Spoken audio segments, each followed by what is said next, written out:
بسم اللہ الرحمن الرحیم۔ عید الاضحیٰ کے کچھ مسنون اعمال آپ کے سامنے شیئر کرنے ہیں۔ عید والے دن ایک تو صبح سویرے جلدی اٹھنا یہ سنت ہے، تو جلدی اٹھنے کا اہتمام کر لینا چاہیے۔ بلکہ آج کی جو رات ہے، عید کی رات جس کو کہتے ہیں، کوشش کر لینی چاہیے اس میں بھی کچھ جو ہے آدمی عام روٹین سے ہٹ کے عبادت کر لے۔ حدیث میں آتا ہے کہ جس نے عیدین کی راتوں کو زندہ کیا، اس آدمی کا دل اس دن زندہ ہوگا جب سب لوگوں کے دل مر چکے ہوں گے۔ تو بہرحال یہ فضیلت کی راتوں میں سے آج کی رات ہے۔ پھر عید والے دن صبح سویرے جلدی اٹھنا اور فجر کی نماز ہے اپنے وقت پر ادا کرنا، اور پھر جب عیدگاہ کے لیے آنا ہے تو اس میں جو ہے سب سے پہلے تو غسل کرنا، مسواک کرنا، اور اسی طرح عمدہ سے عمدہ لباس پہننا۔ اگر سفید ہو تو بہت بہتر ہے، وگرنہ جو سب سے بہترین اور عمدہ لباس ہے وہ جو ہے وہ پہننا۔ پھر خوشبو استعمال کرنا، یہ بھی آپ صلی اللہ علیہ وسلم کی سنت ہے۔ تیل لگانا، کنگھی کرنا، بالوں کو جو ہے وہ بنا سنوار کر، اور کوشش کرنا کہ وضع قطع جو ہے وہ شریعت کے مطابق ہو، لباس شریعت کے مطابق ہو۔ تو اس انداز میں جو ہے وہ تیاری کرنی ہے۔ پھر عیدگاہ کی طرف جب آنا ہے تو تکبیرات تشریق بلند آواز سے پڑھتے ہوئے آنا ہے۔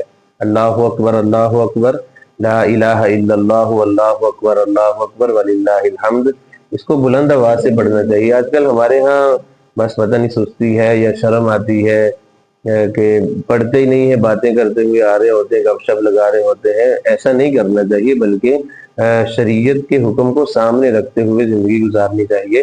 تو شریعت کا جب حکم آ گیا کہ بلند آواز سے تکبیرات پڑھتے ہوئے پیدل عیدگاہ کی طرف آنا ہے، تو ہمیں اس پر عمل کرنا چاہیے۔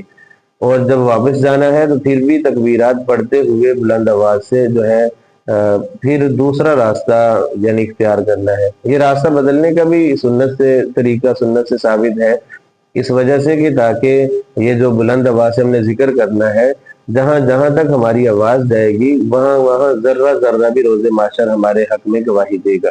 تو لہٰذا عیدگاہ کی طرف جب آنا ہے تو بلند آواز سے تکبیریں پڑھتے ہوئے آنا ہے، جب واپس جانا ہے تو دوسرا راستہ اختیار کرنا ہے اور بلند آواز سے تکبیریں پڑھتے ہوئے واپس جانا ہے، اور پیدل عیدگاہ کی طرف آنا ہے۔ اور عیدگاہ آنے سے پہلے کسی قسم کی کوئی چیز نہیں کھا سکتے۔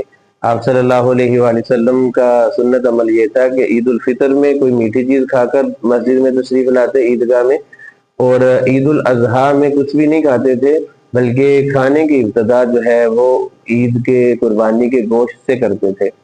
تو ہمیں بھی اس سنت پر عمل کر لینا چاہیے کہ کھانے کی جو ابتدا ہے وہ قربانی کے گوشت سے ہو۔ اچھا، اس جو ٹائم ہے قربانی تک، اس کو بعض لوگ روزہ کہہ دیتے ہیں کہ روزہ ہے۔ بالکل غلط ہے، ایسا نہیں کہنا چاہیے۔ عید والے دن روزہ رکھنے سے شریعت نے منع کیا ہے، تو ہم ایسا لفظ بھی استعمال نہیں کر سکتے کہ جس سے روزے کا پہلو سامنے آئے۔ ہاں، سنت عمل ہے کہ آپ قربانی کے گوشت سے کھانے کی ابتدا کر لیں۔ اگر جو ہے وہ قربانی کا گوشت دیر سے آئے گا یا جانور دیر سے ذبح ہوگا، برداشت نہیں کر سکتا آدمی یا بیمار ہے، تو وہ کم از کم عید کی نماز پڑھنے تک تو رک جائے، اور عید کی نماز کے بعد جو ہے وہ کھا پی لے گنجائش ہے۔ یا پھر کہیں اور سے گوشت آ گیا ہے تو اسی گوشت سے جو ہے وہ قربان کھانے کی ابتدا کر لے۔ بہرحال جو مناسب ہو، تو بہتر یہ ہے کہ قربانی کے گوشت سے کھانے کی ابتدا کی جائے۔ اگر کوئی بیمار آدمی ہے، ایسا ہے کہ اس سے بالکل بھوک پیاس برداشت نہیں ہوتی، تو وہ عید کی نماز پڑھنے سے پہلے بھی اگر کچھ کھا پی لے گا تو کوئی گناہ نہیں ہے، کوئی حرج نہیں ہے، اس میں وہ کر سکتا ہے۔ تو بہرحال یہ جو عید کے اعمال ہیں ان کے پہ خاص توجہ دینی چاہیے۔ اسی طرح عید والے دن جو ہے فجر کی نماز پڑھنے کے بعد کسی قسم کے نوافل پڑھنا جائز نہیں ہے۔